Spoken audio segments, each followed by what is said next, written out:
সংশয় একটা অ্যাম্বিগুয়াস অবস্থা আসলে সেখানে তৈরি হয়েছে এবং যার ফলে আমরা নিজেরও এক ধরনের সন্দেহের মধ্যে ছিলাম যে আইএস এর বিষয়টা আসলে কি, আইএস কি আসলেই বাংলাদেশে আইএস এর কোনো শাখা আছে, বা এমন আমাদের এখানে যেসব জঙ্গি সংগঠনের নাম আমরা শুনে থাকি, জেএমবি এবং হরকাতুল জিহাদ, আনসারুল্লাহ বাংলা টিম, বিভিন্ন যে জঙ্গি সংগঠন বিভিন্ন সময় মাথাচাড়া দিয়ে উঠেছে, আমরা এরকম শুনছিলাম। আমাদের আইন শৃঙ্খলা রক্ষা বাহিনীর বিভিন্ন জন তারা বলছিলেন যে তাদের সঙ্গে এক ধরনের যোগসূত্র রয়েছে, এবং বিভিন্ন সময় এই সব হত্যাকাণ্ডের ঘটনায় যারা ধরা পড়ছিল তারাও কিন্তু বলছিল আন্তর্জাতিক যোগাযোগের কথা কিন্তু তাদের কাছ থেকে বিভিন্ন ভাবে আসলে বিবৃতিগুলো আসছিল। এবং আমরা দেখেছি যে মাদারীপুরে যে শিক্ষকের উপর হামলা চালানো হয়েছে হত্যার উদ্দেশ্যে, আর বরাত দিয়ে বা ফাহিমের সূত্র ধরে গতকাল সাইফুল্লাহকে আমরা মিডিয়াতে দেখেছি, গণমাধ্যমে দেখেছি যে পরিকল্পনাকারী আটক করা হয়েছে, এবং সেখানেও কিন্তু বলা হয়েছে যে আন্তর্জাতিক জঙ্গি সংগঠনের সাথে একটি যোগাযোগের সূত্রের কথা আসলে বিভিন্নভাবে আসছে। তো পারমিতা, সার্বিকভাবে কিন্তু এটি যে শুধুমাত্র বাংলাদেশের চিত্র, এই ঘটনা শুধুমাত্র যে বাংলাদেশে এই সময়ে ঘটছে, বিশ্বের অন্য কোথাও ঘটছে না, তা কিন্তু মোটেও নয়। এবং আমরা ধারাবাহিক ঘটনার প্রেক্ষিতে কিন্তু দেখছি যে মার্কিন যুক্তরাষ্ট্র, আমরা ধারাবাহিক ঘটনার প্রেক্ষিতে দেখছি প্যারিস, আমরা তুরস্কের বিমানবন্দর, ভারতের পাঠানকোটের সেই বিমান ঘাটির মতো এরকম একটি নিরাপত্তা বেষ্টনী, আমরা ক্যান্টনমেন্টকে বলে থাকি সর্বোচ্চ নিরাপদ স্থান, ভারতের মতো দেশে এয়ারফোর্সের ঘাটিতে এরকম সন্ত্রাসী হামলার ঘটনা, এবং এই ঘটনা অনেকদিন থেকে ধারাবাহিকভাবে বিশ্বের বিভিন্ন দেশে কিন্তু ঘটে আসছে। এবং বেলজিয়ামের মতো দেশে আমরা পরবর্তী প্যারিসের ঘটনার পরপরে বেলজিয়ামও কিন্তু এয়ারপোর্টে সেই ঘটনা আমরা দেখেছি। অর্থাৎ সারা বিশ্বে কিন্তু ধারাবাহিক একটা প্রক্রিয়ার মধ্যে দিয়ে কিন্তু এই ধরনের সন্ত্রাসী হামলা ঘটে আসছে। তো তারই রেশ, এসব সন্ত্রাসী হামলার অভিজ্ঞতা থেকে আমরা দেখেছি এগুলো সমাধান হবার নয়। এগুলো এই ধরনের ঘটনায় যখন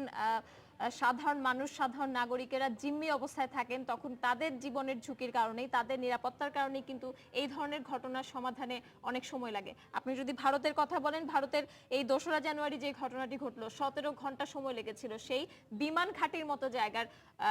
যে পরিস্থিতি সেটা নিয়ন্ত্রণে আনতে 17 ঘন্টা সময় লেগেছিল। এবং তার আগে সময়ের মধ্যে আসলে সমাধান যে আসবে এরকমটা আশা করাও ঠিক না। যদি আসে সেটি অবশ্যই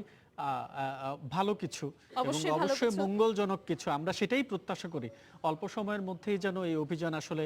সমাপ্তি ঘটে। হামলা করেছে, ভেতরে যারা আছে জিম্মিকারীরা হামলা করেছে, এবং এখন পর্যন্ত আমরা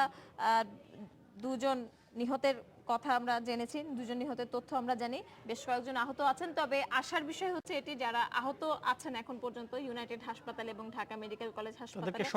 আমাদের সহকর্মীরা বলছেন যে তারা এখন আশঙ্কামুক্ত রয়েছেন। এটি আরো একবার যদি ঘটনার পেছনের দিকে যাই, অর্থাৎ যে ঘটনার সূত্রপাত হয়েছিল রাত 8:15 থেকে 8:45টার মধ্যে, 9:45টার মধ্যে, এবং সেই সময়ের পরবর্তী সময়ে যখন গোলাগুলি হয়েছিল, তারপরেও আইনশৃঙ্খলা রক্ষাকারী বাহিনীরা চারদিকে সেই হলে আর্টিজান সেই রেস্টুরেন্টটি ঘিরে ফেলার পর আইনশৃঙ্খলা রক্ষাকারী বাহিনীদের পক্ষ থেকে সামনের দিকে গিয়ে তাদেরকে উদ্ধারের যে চেষ্টা, এবং সেখানে আমরা দেখেছি যে 10:35-এ আবারও সেখানে বোমার বিস্ফোরণ, অর্থাৎ ধারণা করা হচ্ছে সেটি গ্রেনেড ছিল, গ্রেনেডের বিস্ফোরণ এবং গোলাগুলি হয়েছিল, ভেতর থেকে গুলি করা হয়েছিল। এবং সেরকমভাবে আমরা সেটি দেখেছি, আমরা সরাসরি সেই সময় টিভি আমরা সরাসরি সম্প্রচারে ছিলাম, এবং সরাসরি সম্প্রচারে আমরা দেখেছি যে আইনশৃঙ্খলা রক্ষাকারী বাহিনীরা সেখানে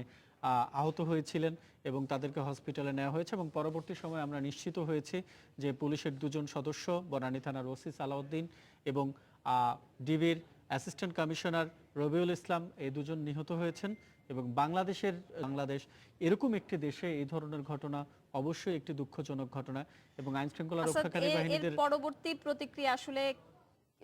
সকল গণমাধ্যম আসলে বলা যায় যে বাংলাদেশে এখন ফোকাসড করে আছে। এবং বাংলাদেশের এই ঘটনায়, এই জিম্মি ঘটনায় কি ঘটছে এখন, এই ঘটনায়, এই জিম্মি ঘটনায় কি ঘটছে এখন, সেটি কিন্তু সারা বিশ্বের মানুষ গণমাধ্যমের মধ্যে পর্যবেক্ষণ করছেন, এবং এর ফলে বাংলাদেশের ভাবমূর্তিতে কিন্তু একটা প্রভাব পড়বে। বাংলাদেশে যেখানে বড় কোনো সন্ত্রাসী দল বা মাফিয়া বলি বা বড় কোনো সন্ত্রাসী দলের আস্তানা বলি, এখানে যেটা ছিল না, প্রভাবটির প্রেক্ষিতে আমার যে মন্তব্য বা আমার যে বক্তব্য সেটি হচ্ছে যে আসলে খারাপ প্রভাব যদি আমরা বলি তাহলে সেটি মার্কিন যুক্তরাষ্ট্রের উপর পড়ার